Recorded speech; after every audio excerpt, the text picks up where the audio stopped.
जैसे प्रदोष के दिन प्रदोष काल में जलाया गया दीप, प्रज्वलित करा गया दीप 5 स्थान पर फल देता है। कितने स्थान पर फल देता है? 5 स्थान पर। आप में से कितने लोग हैं जो प्रदोष के दिन दीप लगाने मंदिर जाते हैं या शंकर जी के मंदिर पहुंचते हैं? बहुत बहुत प्रणाम आपको, साधुता जानना चाहिए।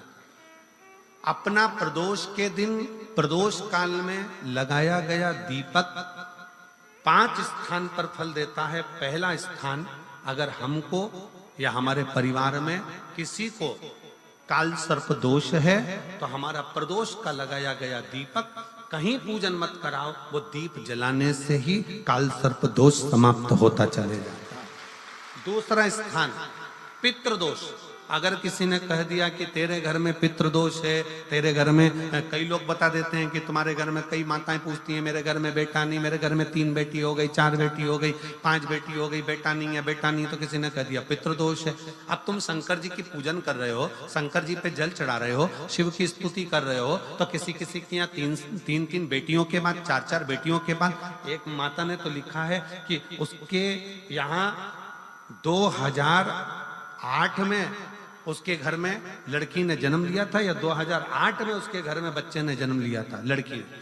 उसके बाद फिर लड़की ने जन्म लिया और उसके बाद उसके घर में कोई पुत्र का योग नहीं बना। तब उसने प्रदोष के समय पर शाम को दिया लगाना प्रारंभ करा और 2008 में बच्ची जन्मी थी और अब 2024 में उसके घर में लड़के ने जन्म लिया।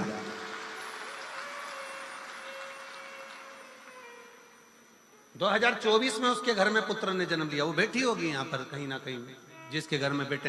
पहले की लड़की हुई, फिर 2 जुड़वा लड़की हुई, जुड़वा लड़की में से एक लड़की शांत हो गई, फिर आखिरी में बच्ची के कारण बस संतान प्राप्ति का योग नहीं बना। आखिरी में उसने फिर पुनः भगवान शंकर के प्रदोष काल में दीप जलाना प्रारंभ कर। कहीं बैठी हो तो हाथ हिला सकती हैं, अगर कहीं बैठी हो। कितना कितना विचित्र कर्म है, जरा विचार करिएगा कि प्रदोष काल का लगाया गया दीपक, प्रदोष काल, प्रदोष के दिन, प्रदोष काल का जो दीपदान होता है वो सरल नहीं होता, वो सहज नहीं होता। 5 स्थान की पूर्ति करता है। पहला, जम के बोलो, पहला स्थान किस चीज के लिए? काल सर्पदोष के लिए। दूसरा, पितृदोष। कैसा भी तुम्हें कोई पितृदोष बता दे, कितना भी तुमसे कोई कह दे कि तेरे घर में पितृ का दोष है, तेरे घर में ये दोष है, अगर आप प्रदोष के दिन, प्रदोष काल में, अर्थात सूर्य अस्त के समय के 2:45 तक का जो समय होता है, 2 घंटे के समय का, उसके अंतर्गत अगर आप प्रदोष काल के समय में भगवान शंकर को दीप लगाने के लिए अगर पहुंचे हो तो वो आपको फल देगा ही, पितृदोष का निवारण होगा ही। चाहे तुम कुछ करो चाहे मत करो, और पितृ की शांति करा दे। दूसरे नंबर पर है पितृदोष। तीसरे नंबर पर है वास्तु दोष। हमारे घर का, अब एक बहुत सावधानी से श्रवण करने वाला विषय है।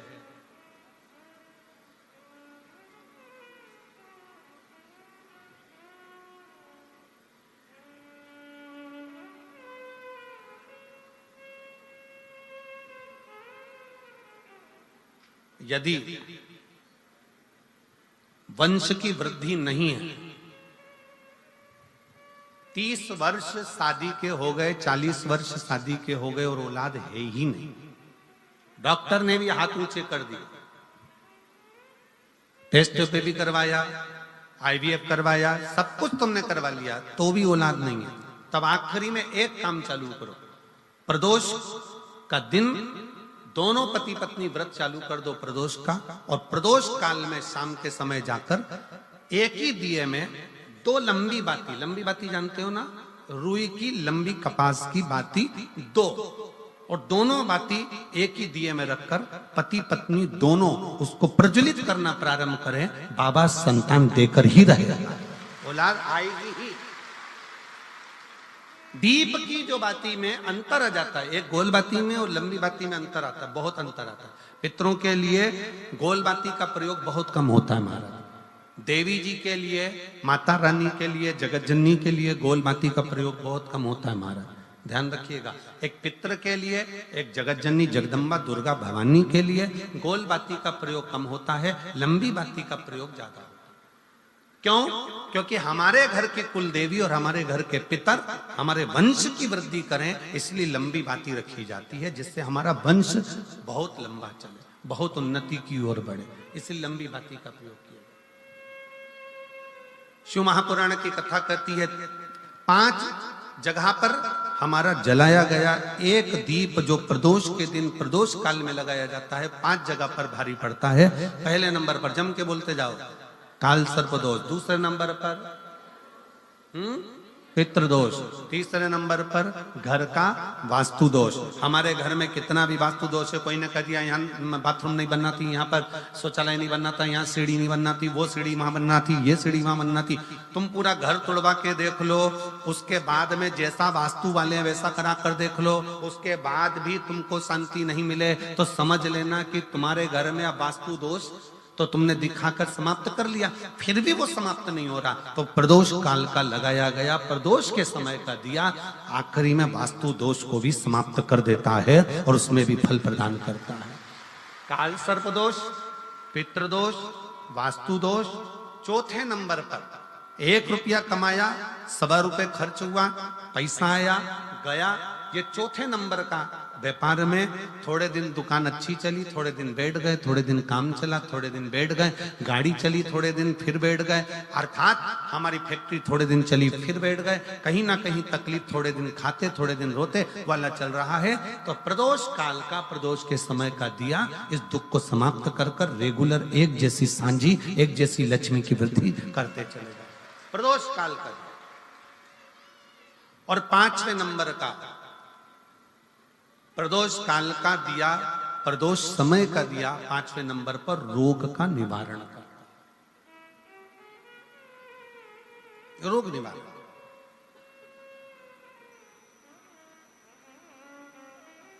ये 5 स्थान जो बताए गए हैं प्रदोष काल के दिन, प्रदोष के दिन दीप प्रज्वलन के, प्रदोष के पर्यांत की, प्रदोष के बाद की बिल्कुल लगी हुई पीठ से जो शिवरात्रि होती है, वो शिवरात्रि अगर उस शिवरात्रि का व्रत, साधना, तप, भजन, संसार का मनुष्य कर लेता है तो जिंदगी में उसने कोई व्रत किए ना किए हों, अगर एक व्रत शिवरात्रि का, प्रदोष की पीठ से लगी हुई शिवरात्रि का अगर कर लेता है तो उसको पूरे जीवन के व्रत का पुण्य फल प्राप्त हो।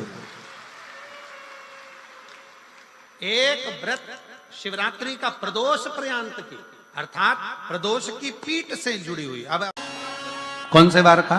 गुरुवार का प्रदोष पड़ जाए, बृहस्पतिवार का यदि प्रदोष पड़ जाए तो प्रदोष के दिन, प्रदोष काल में, प्रदोष के दिन प्रदोष काल में किसी शिवालय में जाएं, शंकर के मंदिर में जाएं, एक ही दिए के अंदर एक फूल बाती, कैसी बाती है?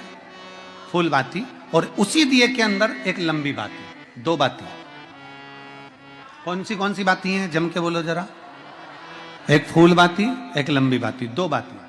एक ही दिए के अंदर फूल बाती, लंबी बाती दोनों रख लें, थोड़ा सा घृत की बातियां, तेल की बाती नहीं, घी की बाती रखें, और दोनों बातियां उसमें रखकर 3 बेलपत्र भगवान शंकर के मंदिर में लेकर जाएं।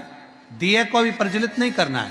पहली बेलपत्र नंदीश्वर की, जो ऊपर का भाग होता है जिसको हम शिव तत्व भाग कहते हैं, नंदी के पीठ पर एक भाग होता है जिसको शिव तत्व भाग कहा जाता है, वो नंदी की पीठ पर जो भाग है वहां पर एक बेलपत्र समर्पित करें। दूसरा बेलपत्र आप जो माता पार्वती जी का, जैसे ये शिवलिंग है और ये गोल भाग है, ये माता पार्वती जी का हस्तकमल है, तो माता पार्वती जी का जो हस्तकमल है, इस हस्तकमल पर कहीं पर भी एक बेलपत्र आप समर्पित कर दें। और तीसरे नंबर की जो बेलपत्र है, तीसरे नंबर की जो बेलपत्र है वो भगवान शंकर पर समर्पित कर दें। जो दिया आप लेकर गए हो मंदिर में, उसी दिए को नंदी और महादेव, इन दोनों को दर्शन कराते हुए अगर मंदिर के अंदर लगाने दें दिया तो ठीक है, ना लगाने दें तो दीप को बीच में बस स्पर्श कराकर, भले बाहर जाकर लगा दो, पर प्रयास करो। वो दीप वैसे तो बीच में नंदी और शिव के मध्य में वो दिया स्पर्श होना चाहिए। जैसे ये नंदी है और ये शिव है, तो इसके मध्य में दीप स्पर्श कर ले, भले उसको जलाने ना दे, पर स्पर्श मात्र कर कर अगर आपने एकांत में कहीं पर भी ले जाकर लगा दिया, उस दीप को जला दिया, तो गया हुआ कितना भी करोड़ रुपया हो, वो धीरे धीरे कर कर गया हुआ धन हमारा वापस आता ही है। कोई खाकर भी बैठ गया तो देगा जरूर, वो धन आएगा जरूर, कैसे भी आएगा, पर अपनी संपदा वापस। शिव तत्व की प्राप्ति है, भगवान शंकर की प्राप्ति। सबका किया है मेरा भी उद्धार कीजिए, उद्धार कीजिए, हे त्रिपुंडधारी, है त्रिशूल। आप दिल से जब बाबा से कहेंगे, अपने मन से जब भगवान को प्रार्थना करेंगे, अपने हृदय से जब शिव को पुकारेंगे, क्यों ना मिलेगा। गया हुआ धन केवल चौखट पर स्पर्श मात्र करा था पारो के पुत्र ने, और स्पर्श मात्र करने से उसका पूरा की पूरा किस्मत बाबा ने बदल दिया, उसका भाग्य बदल। देवता भाग्य लिखते हैं और महादेव भाग्य पलट देते हैं। देवता भाग्य लिखते हैं, तुम्हारी किस्मत में लिख दिया कि तुम्हें यह तकलीफ है, तुम्हारी किस्मत में लिख दिया ये दुख है, तुम्हारी किस्मत में लिख दिया ये बीमारी है, तुम्हारी किस्मत में लिख दिया ये कष्ट है, तुम्हारी किस्मत में लिख दिया तुझे ऐसा करना है, ये तुम्हारा भाग्य लिखा। वो देवताओं ने लिख दिया, विधाता ने लिख दिया, पर विधाता का लिखा भी कोई पलट सकता है। मार्कंडेय भगवान को उम्र थोड़ी सी मिली थी, पर शिव की आराधना करने से उम्र बढ़ गई।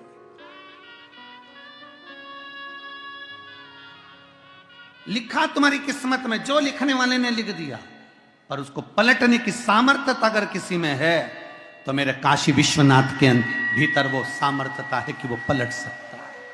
अकाल मृत्यु वो मरे, जो काम करे चंडाल का, काल उसका क्या बिगाड़े, जो भक्त हो महाकाल का। जो शिव की आराधना करता हो, जो शंकर की आराधना करता हो, जो शिव तत्व में डूबा हुआ हो, जो शंकर की भक्ति में डूबा हुआ हो, जो एक लोटा जल रोज देवाधिदेव महादेव को समर्पित कर रहा हो, जो भगवान शंकर की भक्ति में हमेशा डूबा हुआ हो, भले शिवालय तक ना जाए, परंतु उसके भीतर की मन की गति के अनुसार 21,600 श्वास जो उसके शरीर से रोज निकल रही है, उस 21,600 श्वास में वो परमात्मा का नाम अगर ले रहा है, तो परमात्मा उसको मिल रहा है। कल भी कथा में कहा था कि मंदिर नहीं जा सकते तो उसकी चौखट का दर्शन कर लो। उसके दरवाजे के द्वारपाल वीरभद्र मणिभद्र और उसके चौखट पर बैठी है भाग्य देवी। शिव महापुराण की कथा कहती है, जो शंकर भगवान के, आप कभी अगर मौका लगे तो प्रयास करा करो कि शंकर के शिवालय में जब आप प्रवेश करें, शंकर भगवान के